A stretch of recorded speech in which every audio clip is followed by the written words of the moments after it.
Hey everyone, welcome to Film Audit, a podcast with four college students who get together and talk about movies that we've seen. My name is Spencer. I'm David. I'm TK. And I'm Jared. Yeah, it's been a while.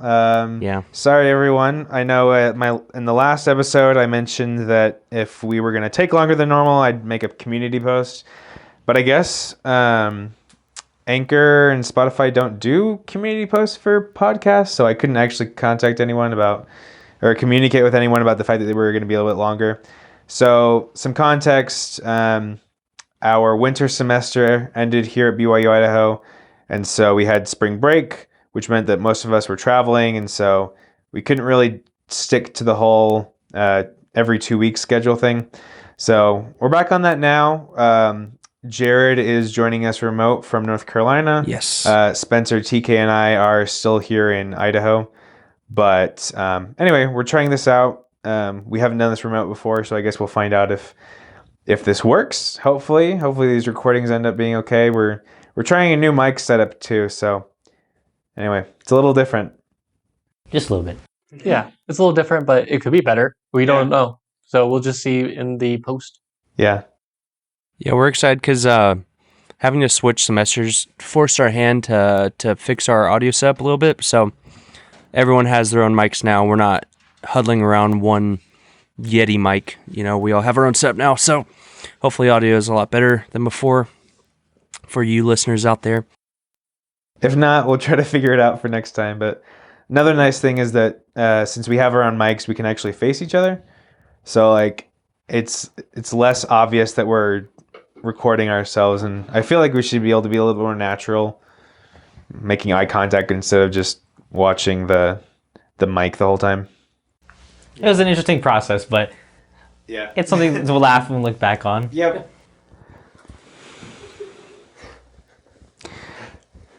Well, start of the semester. I haven't watched too much of my own recently because getting back into classes means that I have a little bit less time than I otherwise would. But TK and I were actually hanging out with my fiance and like her roommates, and they wanted to watch Mamma Mia. And so TK came over, and we ended up watching both of them actually, the Mamma Mia and then Mamma Mia, Here We Go Again. I had seen the first one like a long time ago at one of my friend's houses because his family always watched chick flicks. So like I remembered everything about it. But I hadn't seen it in forever. And then I'd never seen the second one. And Jared always told me that the second one was better. He's kind of biased because he has a thing for Lily James. But yeah. Anyway, so. Yeah, no, it's interesting because I had never seen the movies at all.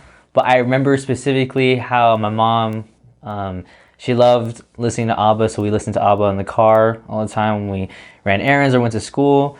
So my siblings or my sisters, they went to the store and got Mamma Mia for my mom for her birthday.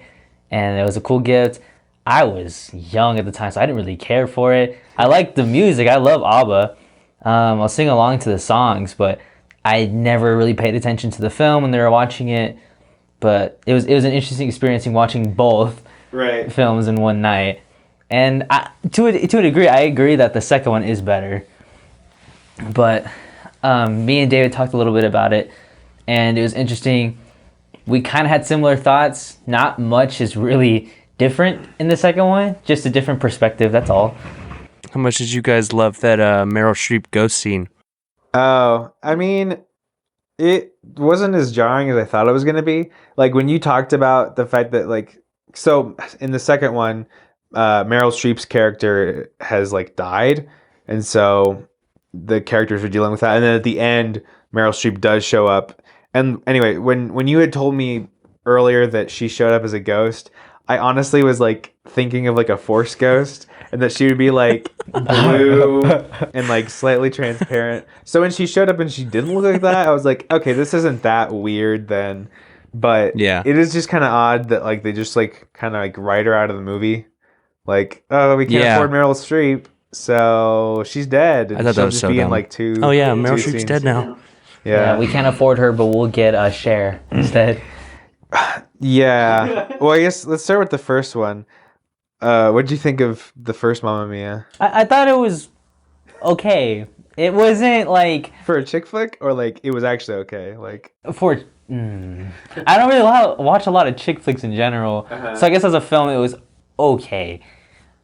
It's not one that I would watch often. I did like some of the choreography because some parts did make me laugh. Like in the first one, when we see what's the girl's name, the main character? Sophie. Yeah, Sophie. When we see her singing with her fiance on the beach, I was generally laughing when they had a bunch of the guys on the dock and they're With just the doing flippers? this. Yeah, the flippers, and they're marching around. Like I was laughing at that. It was funny. That's my favorite performance in the first one. Yeah. I like that one. But I thoroughly enjoyed that. But it just became a part where it got kind of annoying to me when they would finish a song and then immediately play another song afterwards. And I was like, I just want to listen to some dialogue. Like I understand you're trying to mix in some ABBA music because it's kind of inspired through their music and songs, but I still also want to understand a bit more of the what am I trying to say? Like, I guess you could say character development. Like the narrative. Yeah, the narrative. Yeah, that was another thing. That was something that I picked up on is like, well, for one, so many of the songs start like so abruptly. Like they'll just be doing normal things and then suddenly the music will start and they'll start singing and it's like there was no like build up to this at all. Like it gets really jarring. And then sometimes the songs themselves, and like if you listen to lyrics, they don't actually like, contribute to the narrative. And this is like a jukebox musical of like already existing songs, but they're limiting themselves because they're saying, okay, we can only have songs from this one group, from ABBA. And sometimes it feels like they're just trying to find ways to incorporate specific songs into the narrative, even when it doesn't really make sense for the narrative or it doesn't like contribute to the overall narrative. Yeah. So like, like, oh, like how do we incorporate Does Your Mother Know? Oh, well, how about we have like this muscular black guy hitting on this 60-year-old woman? And it's not like that like contributes to anything. It's just like, how do we cram this song in here? And then like it gets to the point where there's just so many songs back to back. I think it's like near the midpoint. It's like when all the guys are figuring out why they were invited to the island in the first place, because Sophie thinks that they might be her dad. And there's like 4 songs just back to back to back. Yeah. And it gets so overwhelming, and sometimes it's hard to even tell that a new song is playing because one will end and immediately the next one will start. And you're like, oh, this is a different song than what we were listening to like 2 minutes ago. And it just keeps going and going. And that's also kind of how I felt about the ending, is that it just kept going and going. And even when the credits start playing, it still shows like Meryl Streep and her 2 friends like singing a song over the credits. And it's like, can the movie just like stop? Like it's over. We're done. We had the big show must go on. Yeah, we had the big musical number and we had the big dance scene. Like we can stop now. Like I know that there are more ABBA songs that you can like put in here, but like you can pump the brakes a little bit. It just felt a little indulgent. That's even funnier, like hearing like this perspective and then thinking about the title of the next movie, Mamma Mia 2. Here we go again. Yeah. Honestly. Well, like, have you seen the movies at all? I've never seen any of those movies. Okay. All right. They weren't actually as bad as I thought / remembered. Mm-hmm. Like I remember hating the first one the first time I saw it. And this time I was like, I still didn't like it, but like I could see why some people do. Because like TK, like I also grew up with my family listening to ABBA songs. We had the Greatest Hits like Gold album or something. And so like I'm very familiar with those songs, and like I always liked them. I don't know where I was going with this. I guess one of the things about the first one that I also noticed while watching it this time though is that like not a lot really happens, especially in like the first half, like because they're just trying to like put songs in. If you kind of take a step back and look at the overarching like story, there's not a whole lot that's like actually going on. Once the midpoint happens, things kind of start picking up and there's a little bit more drama, but it's just kind of, I don't know, it's kind of an excuse to have the ABBA songs in it, which I guess is part of the appeal of these movies, is that it's like, hey, here's a vehicle for listening to your favorite ABBA songs. Well, isn't it adapted from a play? Yeah, I think it's a Broadway musical. Oh, okay. Is it by any chance, like, I don't know if you've seen the musical or seen the screenplay? Okay. But, like, I don't know if that's how the music is put in to the narrative at all throughout the whole story. Like, I have no idea. But it was just kind of, the layout was a bit weird. Yeah. And can we just talk about the ending Of the first one? Sure. That ticked me off. Ticked me so much. It ticked me off so hard, Jared. Like, how... I don't remember it. Oh, okay. Well, I guess to give you an idea, Sophie has this whole wedding just to find out who her father is, you know? And at the end of it, they call the wedding off. She's like, let's not get married. You remember that? No. I've seen the movie one time. Yeah, and it's kind of like ironic because like a lot of the interpersonal drama in the movie comes from the fact that Sophie is mad at her mom, Meryl Streep, about like the fact that she wished that she knew who her father was growing up, and like the narrative kind of condemns Meryl Streep for being kind of like a floozy when she was younger. And then it's just kind of weird that it's like, okay, so at the end, instead of doing the thing that her mother didn't do and actually get married, so that way her future children have like a stable household with like 2 married parents, she's like, actually, let's just see the world and not get married. And let's do what my mom did and just, you know, be together for now. And so it's just kind of weird. And then Pierce Brosnan and Meryl Streep get married. Speaking of Mr. 007, we couldn't take it seriously when he sang. Dude had an interesting voice. Oh yeah. Oh yeah, I remember one of the guys like cannot sing. Yeah, it's Pierce Brosnan. Yeah, he like poor guy. Like he's a good actor, but like his singing voice is so bad, and he's singing. What song is he singing? It's not Take a Chance on Me. It's No, I don't remember, but it's like the first song that he sings. Oh, it's da da da da da da da da da da da. Oh. So if you need me, darling, can't you sing SOS. SOS? Okay, so he's singing SOS, but he's just doing like this weird, like, I don't even know how to describe It's it. like a grasp. It's in his throat. Yeah, it's in his throat, and it just sounds so funny. And he's making these weird like faces, and his lips are contorting into weird shapes. And it's just like, yeah, TK and I were just like laughing our heads off during that whole thing. I mean, like, there was also another thing that you were doing where you were like making some Oh yeah, I like some like fan fiction. Yeah, if you read into it too much, it kind of looks. You could start like reading into Pierce Brosnan's relationship with Sophie, Amanda Seyfried, and I kept joking about the fact that like I shipped the two of them. But then it kept happening in that movie and in Here We Go Again, that like they would have these interactions and like she would look at him a certain way, and everyone in the room started like hating me for like pointing it out, because then they started noticing it, and it was bad. It was really funny. Yikes. With the second one though, do you have anything about the first one? I do think that like overall the second one's better made. I think technically it looks better. There's some really good like transitions. Oh yeah. Like, the scene transitions are actually like really creative in the second one. And then I think like the acting for the most part is also better in the second one. It doesn't have Amanda Seyfried's annoying like girlfriends that don't feel like characters at all in the first one. They're just gone, which is good. I didn't like them. But I think that like the trade-off for me though is that in the second one, I didn't really like the story in the first one anyway. But at least understood like the drama of the whole thing. In the second one, I feel like the story is a little bit more like superfluous. Like it's cutting back and forth between Donna, is that Meryl Streep's character's name? Donna. So Donna, when she's younger, played by Lily James, and basically it just shows you everything that you already knew about what happened to her before. So the first movie talks about how Donna met and had her affairs with those 3 guys. And so the second movie just shows you everything, but you already know what's going to happen because you've seen the first one. So it's kind of like redundant.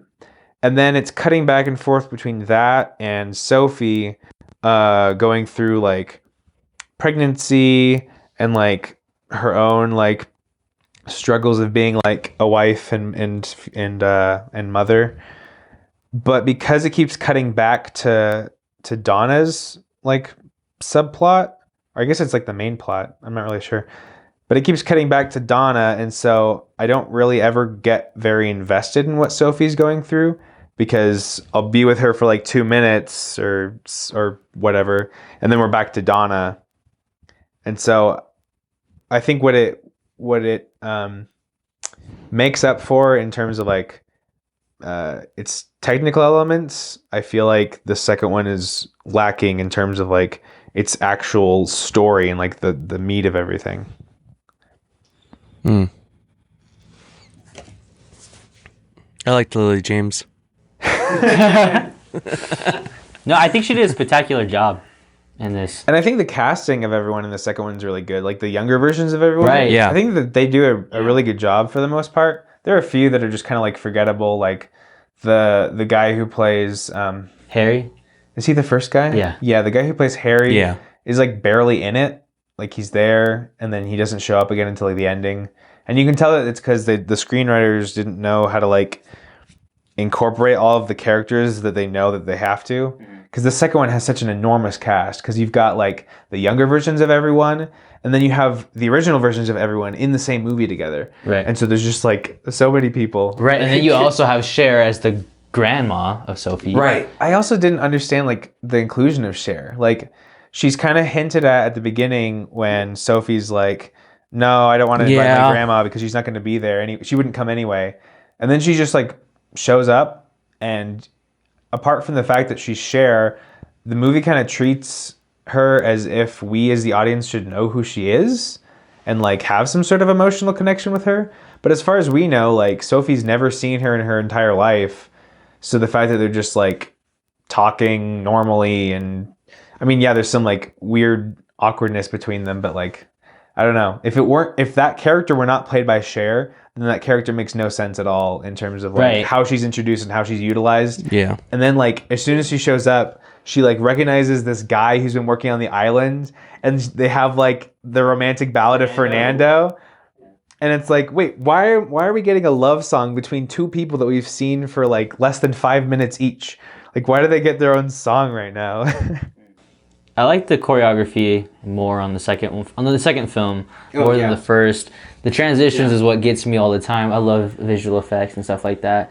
And who was the cinematographer? Oh yeah, Who was it? Robert Yeoman, and he's the cinematographer for like most, if not all, of Wes Anderson's movies. So like Grand Budapest Hotel, French Dispatch, Moonrise Kingdom, Royal Tenenbaums, Life Aquatic, Rushmore, Darjeeling Limited. Yeah, he's been with him since Bottle Rocket. Anyway, so that's like really weird. But I mean, it kind of shows though, because like I don't think that Ol Parker, the director of Here We Go Again, is as talented or stylistic as Wes Anderson, obviously. But I think you can tell that Robert Yeoman, like having worked with Wes Anderson, you can tell that he's got some good style and like a good eye for like color and stuff. And so Mamma Mia, Here We Go Again does like look significantly more like polished and stylish than the first one did. Anyway, I might not have liked either of the Mamma Mias like that much, but I definitely like appreciate them a little bit more, and I don't hate the first one as much as I used to. So, you know, if anyone likes them, like I can totally see why. I can see them being like feel good movies for people. Like they're pretty light on story, and it's just like a fun excuse to like listen to your favorite ABBA songs and have some like mostly competent actors. Actually, I think most of the actors in both movies are pretty good. So it's, you know, having good actors, you know, portray those songs. So I can definitely see why people enjoy them. Right. Okay. Yeah, I guess that was our little bit and take on the Mamma Mia movies. Yeah. Yeah. Something on theaters right now, called Everything Everywhere All at Once. It's directed by the Daniels, the guys behind the. I'm sure a lot of people have seen this, but the hit song "Turn Down for What." They directed that music video that was so viral. They've also done Swiss Army Man and what's the other one called? The Death of Dick Long. I watched it and I loved it. Oh my gosh. It's kind of had a similar effect on me that, now that I think about it, Mad Max Fury Road had, which was, I started watching it and visually I was a little thrown off at first, like the editing style and the way that they decided to whip the camera so much, or it just felt very different than a lot of other movies. But by like 20 minutes in, like I was sold and I was in love with this movie. So I highly recommend. I'm the only one of the four that's watched this so far, but you guys definitely need to check this movie out. I was thoroughly surprised by how a movie can be so quirky and weird, but at the same time, like, be so endearing that I can't explain to anyone what the movie's about, because it's just, like, the title of the movie very much makes sense for what the movie is. Everything, Everywhere, All at Once. Like, it is exactly that. And it's, I don't know, I had a lot of fun, so I hope you guys watch that soon. We'll probably talk more about this movie on a later date, but I recommend to everyone to watch Everything, Everywhere, All at Once. Probably one of my favorite movies I've watched this year. Dang. Yeah, we're really hoping to like get a chance to see it sometime this week, if possible. Yeah. The closest theater to us that's playing it is in Ammon, Idaho, which is like 30 minutes away. So that's really not bad.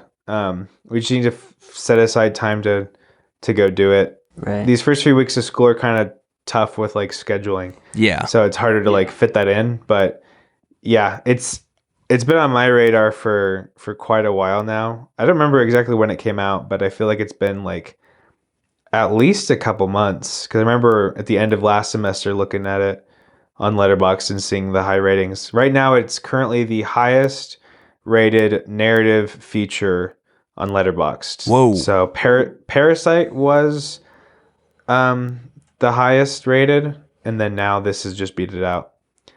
Obviously there's a lot of like recency bias in terms of like the fact that like Parasite was the highest rated and that came out a couple years ago. Yeah. But I'm like totally willing to believe that Everything Everywhere All at Once lives up to the hype. I'm really hoping it does. I've purposefully stayed away from like basically everything about it. Obviously I know the directors. I watched Swiss Army Man a few years ago, and I enjoyed that quite a bit.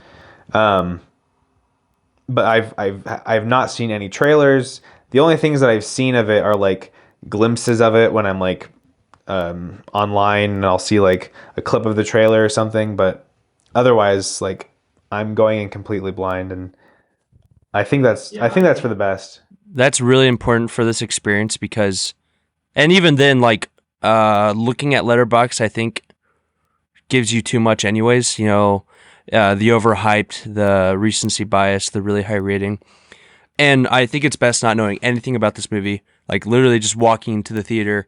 Like I wish I stumbled upon this movie. I wish I had no idea it was coming out and to just like turn the corner and see it starting and sitting down, because it's just a really good experience, especially when I myself, having seen the movie, would have to like probably write down on paper what I would try to say this movie's about. But yeah, you guys hopefully see it soon. It's great. We'll talk about it again on another podcast. I don't want to spend too much time on this, but have you guys seen? I know you've seen Moon Knight. You've seen Moon Knight. Yes, I'm watching Moon Knight. Are you caught up? I am. Okay, Jared, have you seen Moon Knight? I haven't had access to our Disney Plus since the show has started coming out, and it's really annoying me.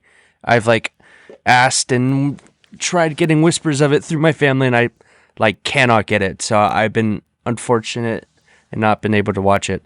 What do you guys think of it? I'll let you guys go first. It's pretty insane. It's pretty crazy, but I really like it. They're doing a really good job because Moon Knight is supposed to be a wacky, crazy character, and all the stuff they're doing with him, I think, fits the character pretty well. Right. I think Oscar Isaac's giving like a phenomenal performance. I love Oscar Isaac. Yeah. He's like getting some really good roles recently. Yeah, I've only seen the first 2 episodes. I really loved the pilot. I don't know that it's necessarily better than the next episode, but like as an introduction to the show, I think that the first episode's really good because it is really good at making you ask a lot of questions. It's always easy to tell like what's going on, but there's a lot of things that you don't quite understand, and it leaves a lot of things open-ended, and so you want to keep watching because you want to find the answers to these questions. And yeah, Oscar Isaac does a good job. I don't want to give too much away because Jared hasn't seen any of it, but yeah, I really want to watch the episodes after the first 2. I just haven't gotten around to it because during spring break I was pretty busy, and so I didn't really have time to watch the 3rd one. And so now that the 4th one is out, I haven't watched that one yet. I think the 2nd one is the one that's directed by the guys who did The Endless. I really like those guys, Benson and Moorhead. But yeah, I'm looking forward to watching the next few episodes. Aren't there 8 in total? Isn't that how many they're going to be? Probably. I think that's what the Marvel. And there are 4 out right now? Yeah. Okay. So we're halfway through. Yeah, it's really good. The acting, it's not just Oscar Isaac. I also really think Ethan Hawke is doing a great job too. I've never really hated the villain so much. Oh yeah, so condescending. Yeah, I know. He's so simple, but yet he plays such a massive role. Mm-hmm. Yeah, it's really good, and I'd recommend those who haven't seen it to watch it. The actors, like Oscar Isaac is great, and Ethan Hawke is great, and also Oscar Isaac. Yeah. I'm excited. All right, so this week we had a recommendation from TK. Or I guess this month. Yeah, true, this month. But TK recommended that we watch Dead Poet Society. So take it away, TK. Yeah, so I was always wanting to watch this film for quite some time, and I really enjoyed the film. But to give you a synopsis, I'm just going to read what it has on Letterboxd here.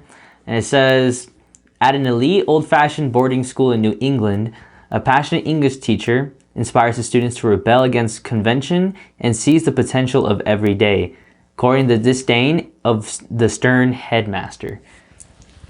Before we even jump in, like, what were your guys' initial...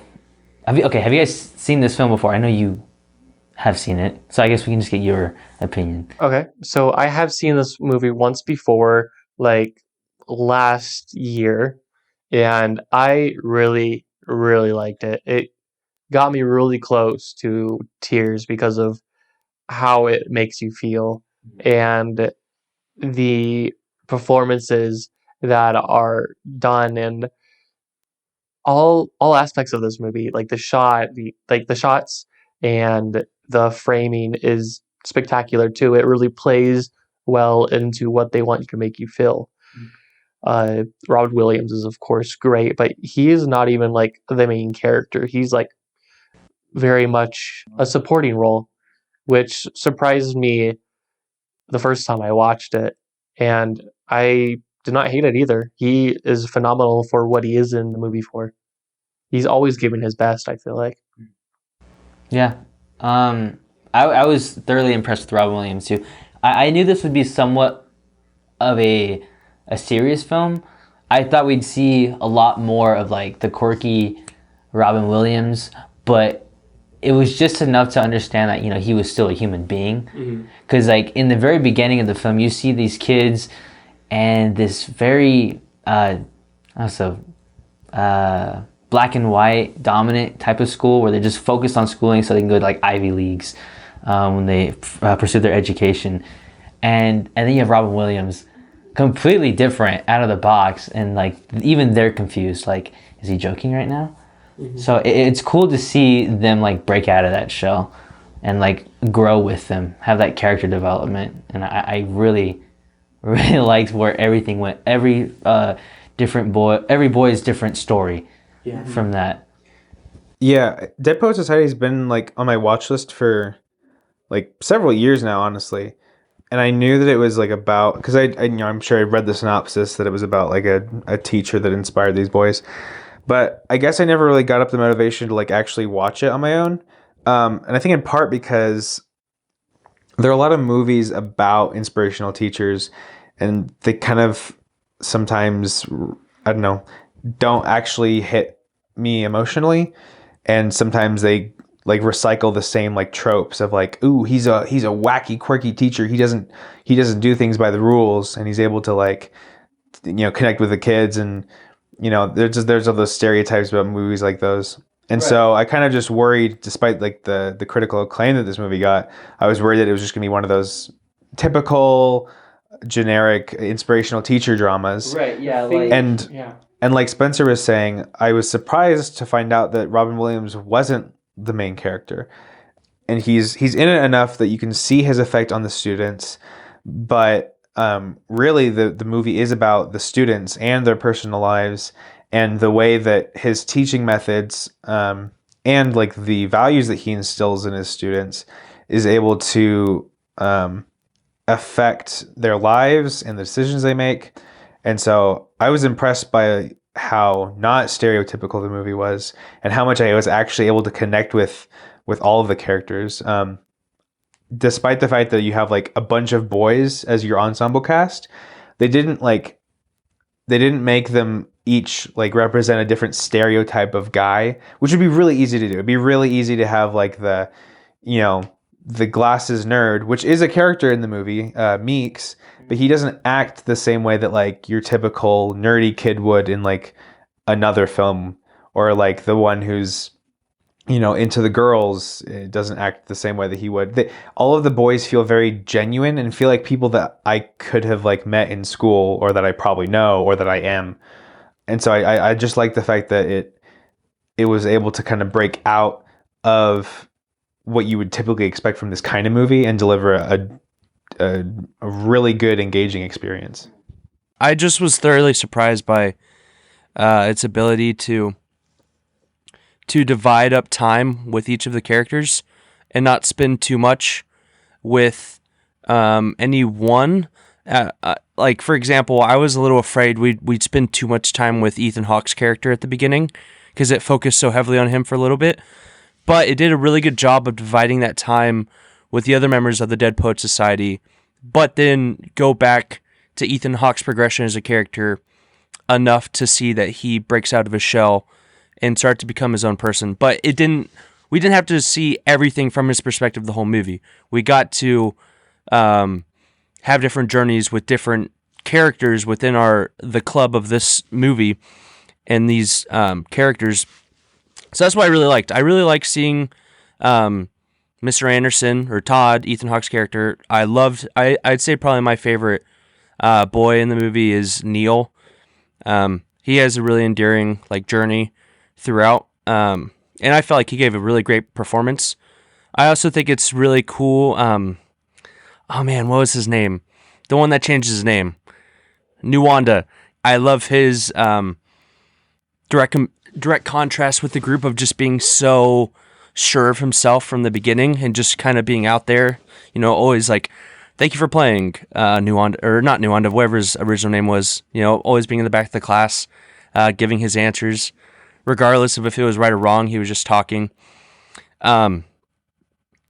Or even the character that's having a hard time breaking rules, the ginger, I forget his name, but we'll just call him the ginger.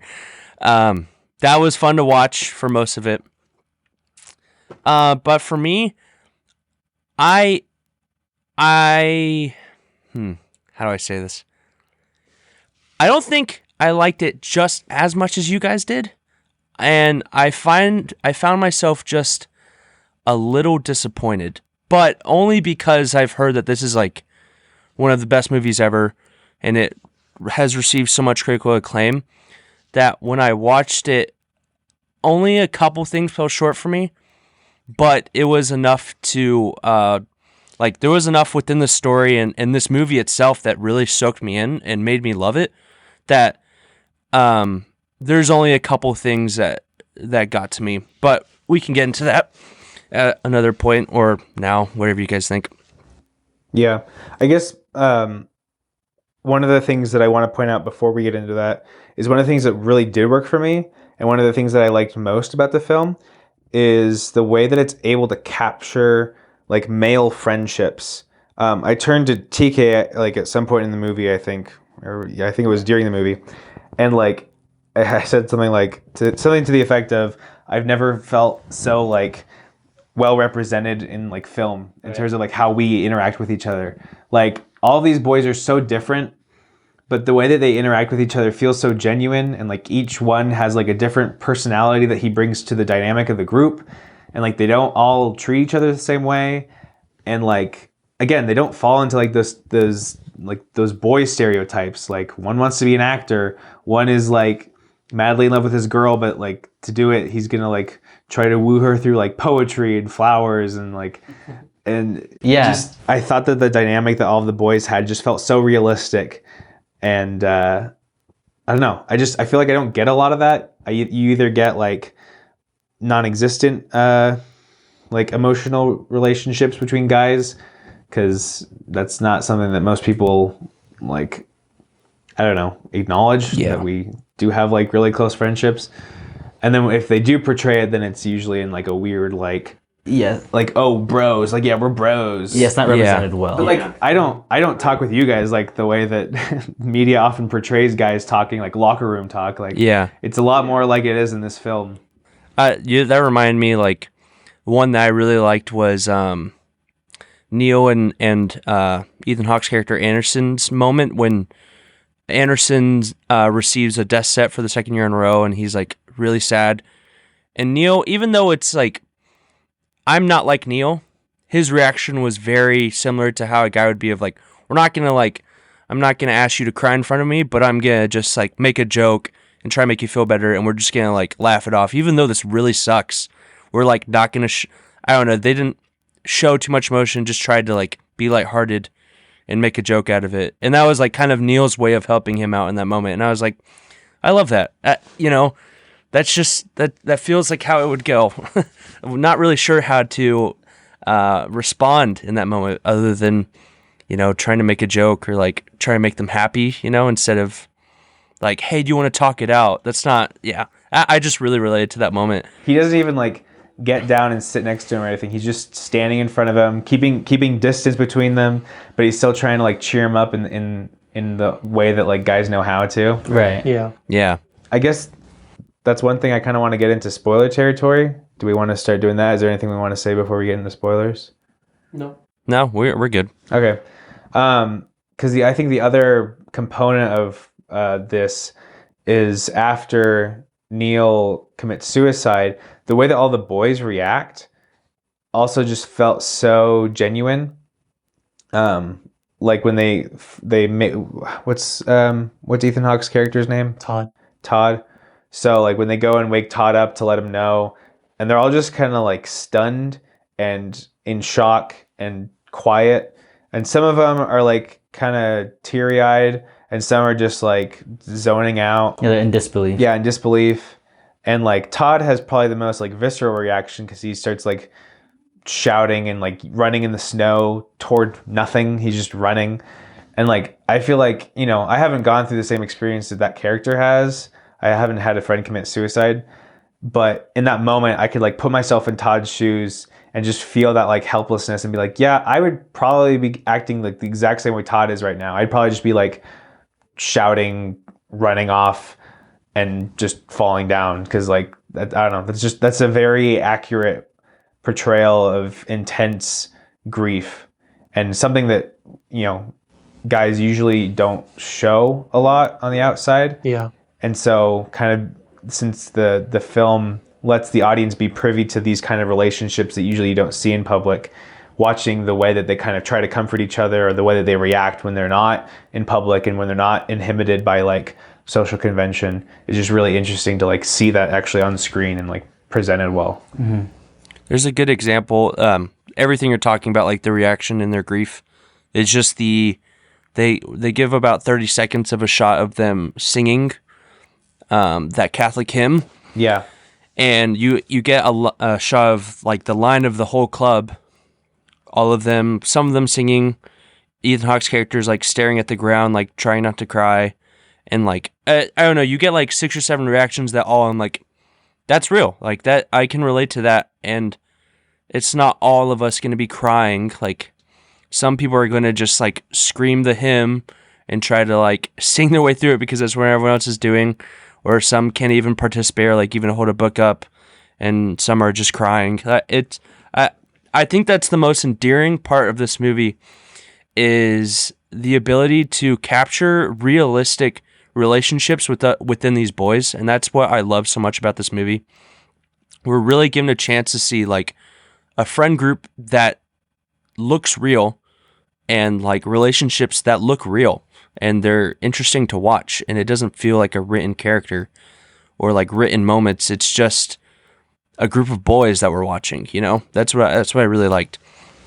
Yeah, like definitely as I was watching these boys interact, like not even like during like the big moments or anything, just kind of like the small talk that like occurred.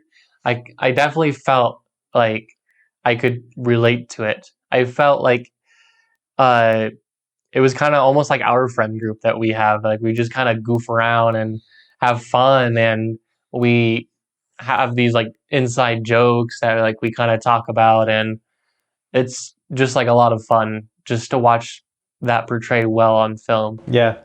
And even like there's some like subtle, like really subtle things that I kept picking up on, like towards the very beginning, when Neil first has that like little spat with his father, at the beginning of the semester, and like all the boys leave the room and then they're like asking him about it. It's when Neil's told that he needs to quit the paper. Yeah.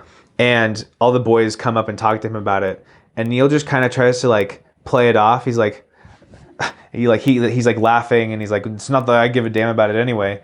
And you can tell that like he's obviously lying, but just like the way that he delivers that line, and the way that he's like acting with his body language, and he's kind of like looking off, but he's like trying to like play it off as, play it off cool. Like I was like, I've done that so many times. Yeah, it's something I think every man is gonna do. It's like you forever. Reflecting. Yeah, because we don't like to show. Yeah, you're not gonna admit to all your guy friends that like you're vulnerable. You're like, oh no, I'm sorry. Yeah, you're just gonna laugh and you're gonna play it off and you're gonna try to change the subject.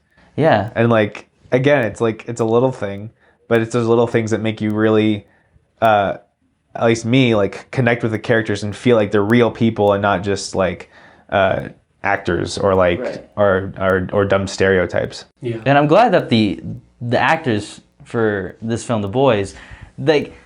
I would expect that they would know how to do that because because we're guys, it's something that we're gonna do, and I'm glad they didn't take it to the point where like, oh, I have to act this out, Right. Yeah. There's never like any like over the top scenes where anyone's overacting or anything.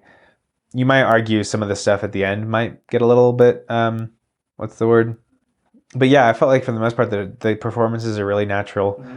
Also, I think it helps that apart from Ethan Hawke, I do not recognize anyone, like any of the boys. Yeah. And so you're able to not think like, oh, look, it's Ethan Hawke playing Todd, though he's the only one that you could do that, because everyone else is just like, I've never seen you before. You must just be a kid that goes to the school, and they're just like a blank slate, and it's just a performance that you're watching, and you don't have any like preconceived notions about the character based on the actor that's playing them. Mm-hmm. I also feel like that's like not really like an intentional thing, because these guys were like kids when they made this movie, and so like they've gone and probably done other projects from this, but I don't think they planned that these kids would not have big careers afterwards. But I think it honestly works in the movie's favor. But it's cool. Yeah, it's cool that that's what they were going for when they made the movie.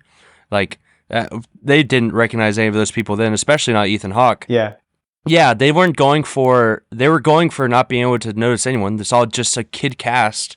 But we're really lucky that now we could experience pretty much the same thing because we only recognize one. Right. Which really helped make it feel a lot more natural. Definitely. Well, I'm not gonna lie. I don't really pay too much attention to actors unless they're like A-list. But I'm sure Ethan Hawke is. I didn't even recognize that was him until you guys just said it. Oh, really? Yeah. That's funny. It's funny that we're just talking about Moon Knight. Yeah. Yeah. That's what I'm thinking. That's why last night after I watched the movie, I tried to like see if like I might recognize any of the kid actors from roles they might have done. I was like, oh, Moon Knight. Yeah. That's funny. But yeah. And I guess also like with recognizable actors, obviously Robin Williams is like the biggest name in the movie. But I also think that works in their favor too, because these boys look up to him and they see him as this like some sort of idol. And we kind of see Robin Williams the same way too. I mean, at least I do. Oh no, I totally agree with you. Well, I guess what I was going to say about him though is like one of the things that I like about his performance is how subdued it is. Because I don't know, you hear Robin Williams plays an inspirational teacher, and you're like, oh, he's gonna be like wacky and zany. Yeah. And like you kind of imagine like Patch Adams, like the movie about him playing like the doctor. Or like, is it Flubber? Super over the top. Yeah, or Flubber. Like, super over the top. He's gonna be having the students be doing these insane things, but you watch him and he's really like normal. Like I feel like I could have had him in like high school or middle school, maybe not here at college. I don't quite recognize the way that he acts with anyone that I have here, but like he just seems like a normal guy, and like the most unorthodox things are more so the message that he's trying to promote, which is the idea of like thinking for yourself. And then some of his teaching methods that include like going outside, playing sports, or, listening to photographs of dead people. So like those are unorthodox, but they're still played really straight. And anyway, he doesn't just feel like a Robin Williams character, like he actually feels like a teacher with a mission to inspire these boys. And so it makes his character a lot more likable and believable also, because he is acting realistically for the situation he's in. Yeah, going off of that, like Robin Williams is a comedian and he plays for laughs a lot, but this time, like, that's not his goal at all. That's not his intention. He's going for earnest and sincere, and he does an amazing job. And I love those movies that he's earnest and sincere, because he's the best, I think, at it.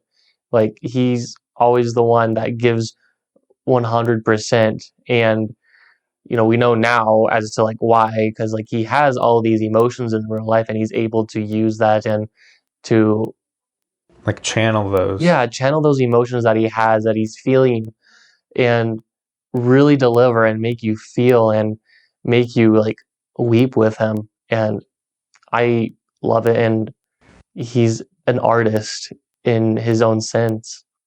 Yeah. Isn't there another film, Good Will Hunting? Yes, that's on my watch list too. Yeah, same. Yeah, going off of what Spencer said real quick, the part where he's reacting to Neil's death and he's just walking in the empty classroom, and then he looks at like Neil's old desk and he like opens it up, finds the book that has like the Dead Poets Society like poems in it, and he just like breaks down and like covers his face, and it's like a quick scene. And again, he's not like overacting. It's not really trying, the film isn't trying to like, I don't know, show off Robin Williams acting in the moment, but it just feels so genuine. And like, I'm sure he's channeling a lot of his like, inner emotions into that. But that part was really effective for me. Yeah, I think the genius about this performance for him is what you guys are saying of like, it can be really easy to think, oh, Robin Williams is going to be a really zany teacher. And he doesn't, and you're afraid that like, oh, maybe he's going to run away with his character. Like these like really out of the box scenes are going to get very, make sense for someone like Robin Williams. But I think the genius in the performance is every moment that isn't the out of box school teaching moments where he's like giving a really interesting lesson.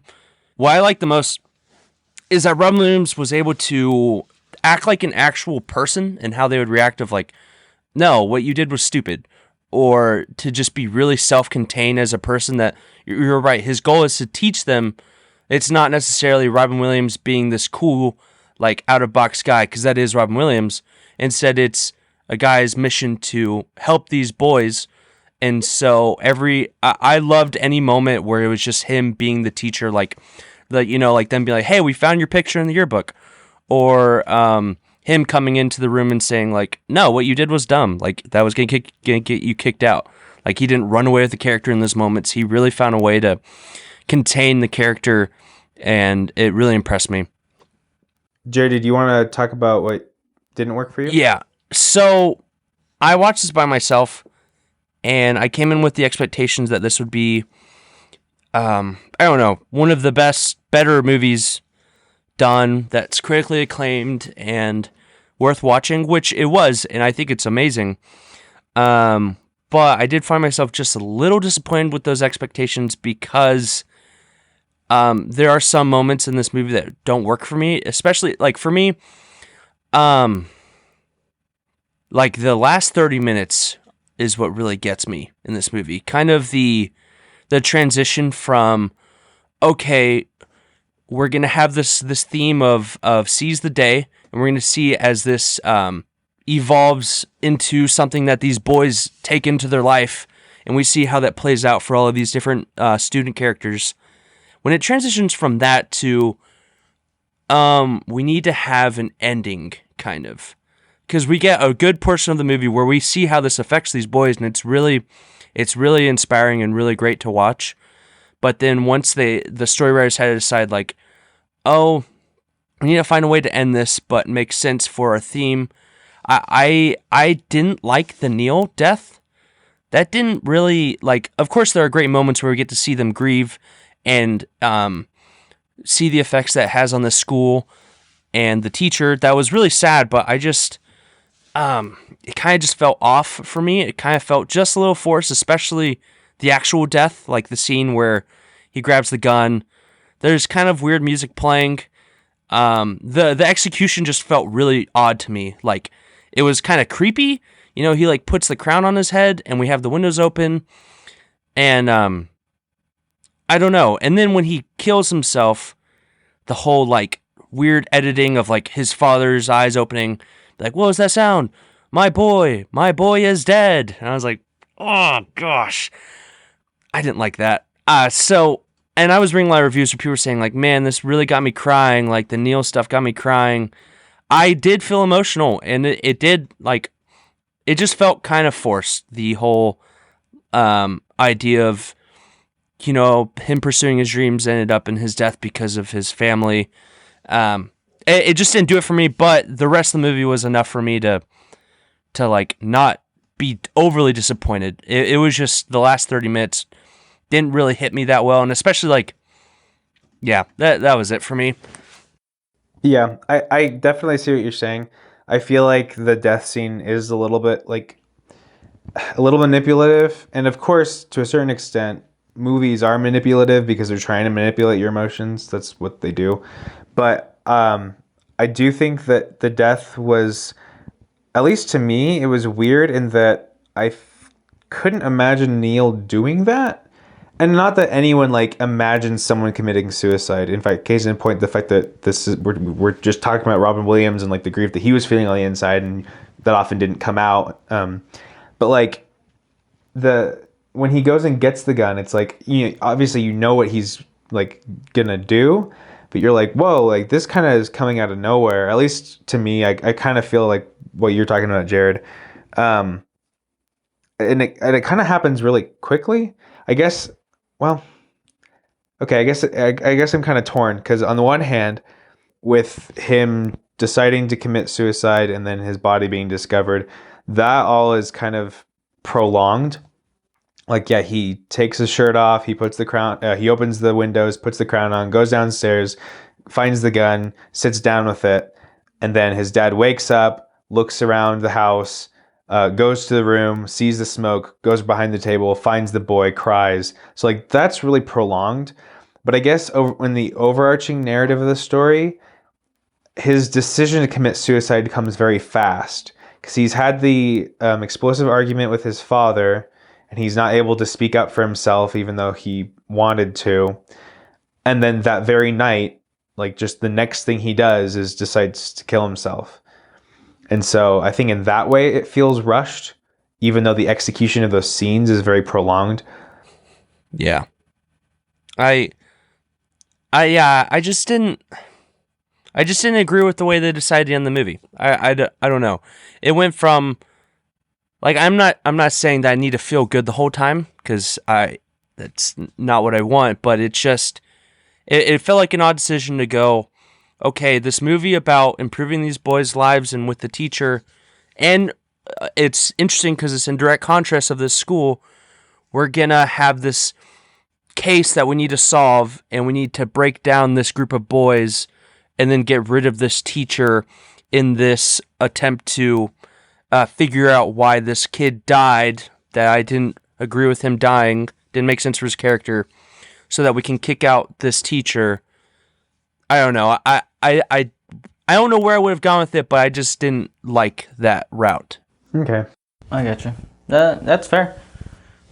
But going back to like the death, it sort of made sense to me. Mainly because like you can understand that what's his name? Who committed suicide? Neil. Yeah. So like you understand that Neil is so happy he's found like an actual passion that he wants to pursue, but he doesn't get approval, and instead he gets taken home. Doesn't even go straight to back to the academy or boarding school. And he's just hit with the hard news, like, all right, we're withdrawing you like literally tomorrow. And on top of that, we're going to take you to a military school. And after that, we're going to enroll you in a completely different boarding school. And he's like, if we do that, that'll be like another 10 years. So you can already imagine the stress that this kid has and the fact that he's going to be adding more to it. He kind of just wants to get it over with. Mm-hmm. And he doesn't want to go, I guess, the long way. Oh, that sounds so bad saying that. So I was kind of feeling for Neil. Because I understand what it's like to be pushed by your parents, but not forced, if that makes sense. Yeah. It's interesting to having to see from a boy's perspective of like, we can be human beings too. We have feelings. We want to go and live life. We understand that having a stable career and a loving family is important. And granted, like we want that, but at the same time, we need to live a little. Yeah. I think in some ways, like what you're saying, the death makes more sense in retrospect because I think it's in the writing that's at the beginning of that poetry book that they read from. I didn't write it down, but there's a quote, and it's about like looking back on your life and realizing that you didn't live it all. Mm-hmm. And so basically, like the quote is about, if you don't live a full life, then it wasn't a life worth living. And so in retrospect, you can see like, oh, Neil thought that, this is not a life worth living because I'm just being forced into medical school. And so it's better for me not to live at all than to be forced into this life and just suffer. But again, I think that mostly works in retrospect because that's when you kind of get to read the whole quote and understand that that's probably this perspective that he had at the time. So I kind of see both of your views. I definitely sympathize with Neil. Like the whole... I'm sure all of us did. Like watching him. The reasons are there. Yeah, and like watching him like struggle with his dad, and then when Professor Keating goes to Neil and he says, oh, did you talk to your dad about it?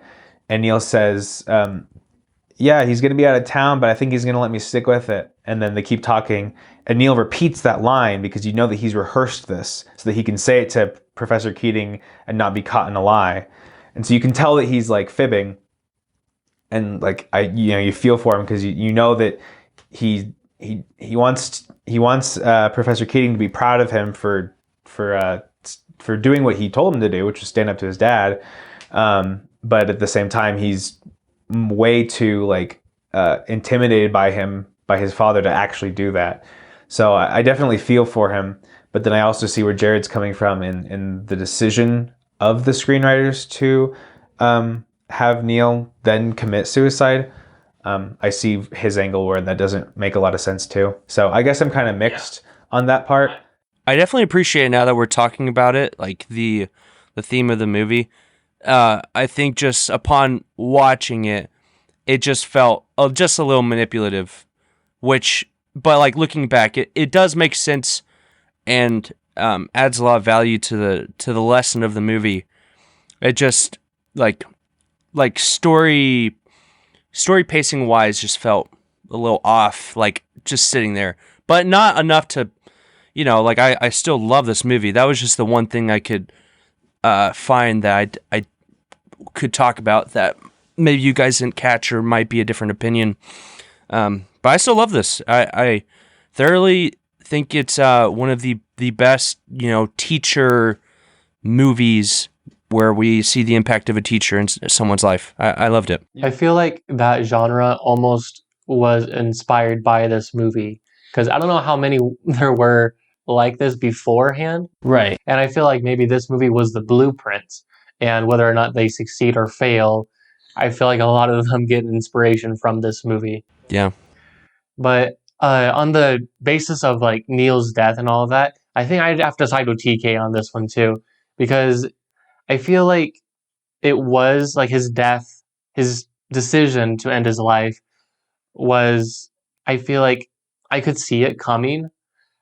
During his like last conversation with his father, like he's about to like he's trying to object to his decision to send him off to military school, and he's trying to object, and his father says what, and Neil just kind of like looks at him, and I feel like that's the moment where he realizes that his father is never going to understand and never going to let him make his own decisions and have his own life. And I feel like that's the moment that breaks him, and where he decides that like if this is where my life is headed, then my life is not worth living. Because like after his father's like, what do you want to say? Neil just kind of stands there in shock and just kind of says nothing. He says nothing to his father and just sits back down, and I think, carries out his plan that night. Yeah, and if I were to put myself in Neil's shoes, if I didn't commit suicide that night and I powered through military school and getting my education to become a doctor, I'm just picturing what my father would say, not Neil's father, what Neil's father would say to me after when I'm like 40 or 50. Would he still have said like, I'm glad you did this, you're a good man? Or would he be so apologetic, like, I'm so sorry, I didn't realize how much stress I put you through, like, I regret, But at the same time, I don't know if I could wait that long. Yeah. If he doesn't see that. So yeah, it sucks. I also feel like even if he didn't end his life that night, he probably would have later on. Right. But man, dang, that's deep. Like, Yeah, it's pretty dark, and like it's hard to talk about because obviously these are just characters, but at the same time they parallel like real people's experiences. fiction. Yeah, so it's kind of hard to like try to put yourself in that headspace, and obviously like no matter the circumstances, like it would have been better if Neil hadn't taken his own life, but it's hard, and when you see it from their perspectives, you can see what led them to make those decisions, but at the same time, it's hard to like watch them go through that. Mm-hmm. Yeah. I guess we've talked a lot about like the story and acting, and I only have a little bit to say about the technicals, but I really liked Peter Weir's direction in this movie. I thought he did a really good job at like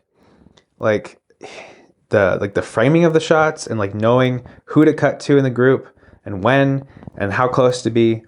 And there's some nice like stylistic decisions, like when who's the one who's trying to get the girl? They usually refer to him as Knox.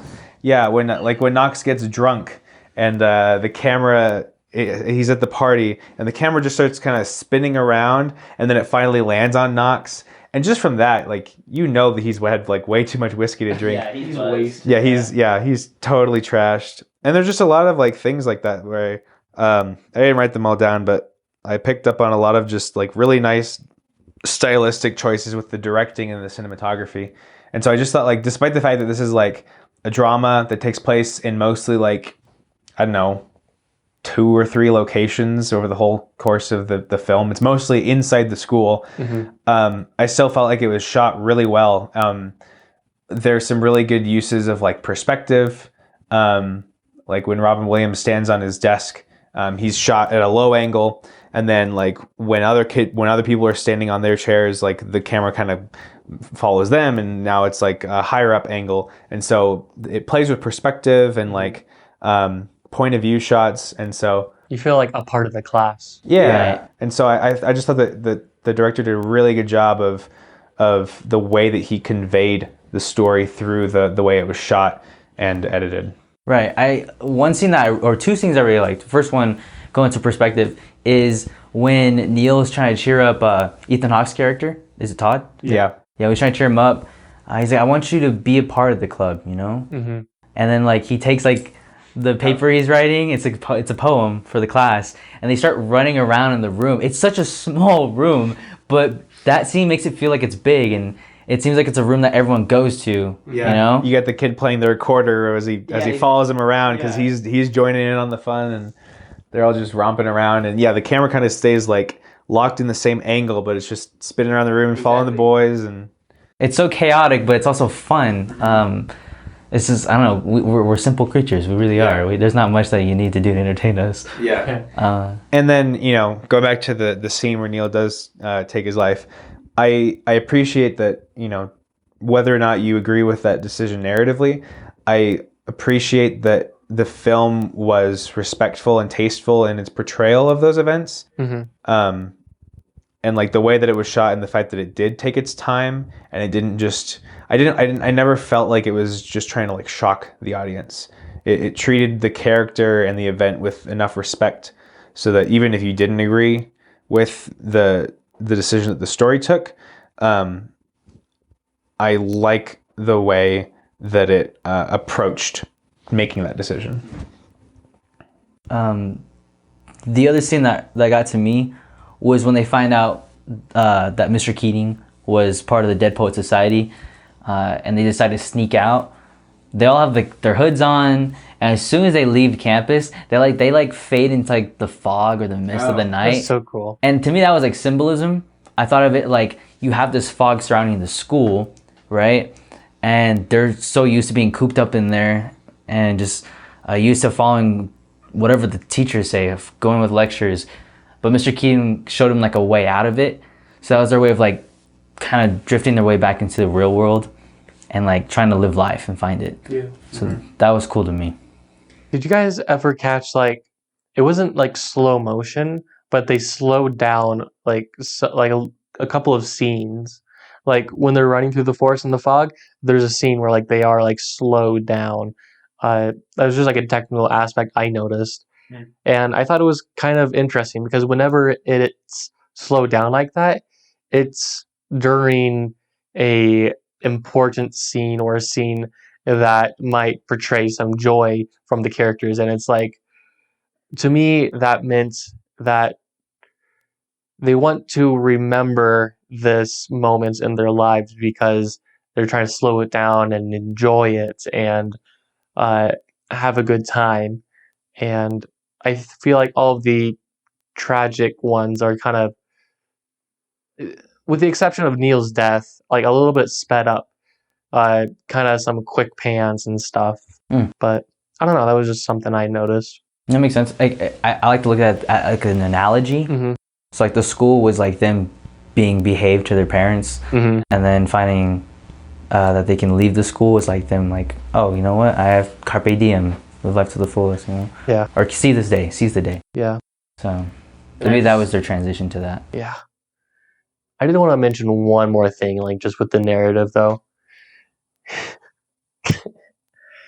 I wanted to mention that like Mr. Keating says that he wants to make free thinkers out of these boys, and he does, but from the beginning I was kind of expecting like these boys to be like all goody two-shoe kind of boys to start with, and then he would kind of break them from that mold. But then from the very beginning, like you see them like, smoking cigarettes in their dorms. And I was like, oh, okay, these guys already like have like a mind of their own. They just don't know how to express it really. Yeah. And so Mr. Keating is the one that like kind of inspires that. Well, and I think in a way, like at first the boys see like free thinking as something like bad in a way. Mm-hmm. Like they know that they probably shouldn't be smoking, but like they do it anyway because they want to. But I think Mr. Keating is able to show the boys that free thinking is like a positive thing and that it's not something that you have to hide. Like, you contrast the way that they like stamp out their cigarettes when they think that there's going to be an adult coming out. as compared to the way that Mr. Keating teaches them to be open about their individuality. Yeah, I really like the moment with Ethan Hawke's character where he makes a poet out of him in front of the class and like gives him a chance to express himself. That's a great look into that lesson that Keating's trying to teach to all the boys in the theme of the movie. I thought that was a really, really great moment. All right, so do we want to go through our ratings now and see what we have to say about the movie or final thoughts? All right, David? Yeah, I'm kind of like, this movie's kind of straddling the line for me. It's either like a really solid high 8 or like a 9. So yeah, I really can't decide which one represents best how I feel about it. But yeah, so between an 8 and a 9 for me. For me, I would give it like 9.5. I wouldn't give it like a perfect 5, but this one's definitely up there for me. I guess it's just more of like understanding or relating that you can form brotherhoods with random people you never met before. I would give this a solid 8. It tiered a little bit, being just like a light 8, but getting a chance to talk about it, I think it's a solid 8 in my book. It wins me over with its theme and execution for most of the movie. So yeah, an 8. Yeah. For me, I really, really love this movie, and good art makes you feel, and this movie made me feel a lot. And so I would give this 10 stars. I really liked this movie a lot. Nice. Cool. All right. So for next podcasts, our next episode, we have a suggestion from Jared. Okay. So I decided for this week, we've been doing a lot of great movies that we have heard are great, and luckily we've been fortunate enough to agree with most people on these movies. So I wanted to go with a movie that would be interesting to talk about, not by its greatness, but maybe by being wacky and maybe not great. This movie is called Tommy. So Tommy is a 1975 British satirical operetta fantasy drama film. It is written and directed by Ken Russell, and it's based on The Who, a music group, their 1969 rock opera album Tommy, about a psychosomatically deaf, mute, and blind boy who becomes a pinball champion and religious leader. So I think we're gonna have a lot of fun with this movie. I watched this once when I was a little kid, and it's like stuck in my brain ever since then. And it's done by Ken Russell, so I think it should be interesting. I don't know how much of it will be bad execution, but more so just entertaining and different, and I think this will be a fun one to watch. Awesome. Yep. Jared's talked to me a little bit about this, so when he was starting to say he wanted to watch something unorthodox, I was hoping that it was going to be this. So I've only heard the limited amount that Jared's told me about, and I think I watched parts of the trailer. Looks really weird. I'm looking forward to this. Any idea on where to watch it, Jared? Oh man, that's a good. Okay, hold on. I can find someplace. Yeah, it's probably available for rental. Yeah, sorry guys. Yeah, this is going to be rental this week or whenever. Hey, no worries. Yeah, I'm sure it's not as crazy as Velocipaster, but it sounds like it. This is going to be a wild ride. Awesome. All right. Well, if you don't want to be spoiled for 1975's Tommy, go ahead and watch that before our next episode comes out. These episodes will continue being released every 2 weeks or so. We shouldn't have any unexpected changes this time. So, yeah, stay tuned for next time where we'll be talking about Tommy Boy. Or, sorry, not Tommy Boy. Tommy. Where we'll be talking about Tommy. And hopefully we'll have watched Everything Everywhere All at Once by then also. So Yes. Thank you guys for listening. Yeah, thank you. Bye. All right, Bye. bye.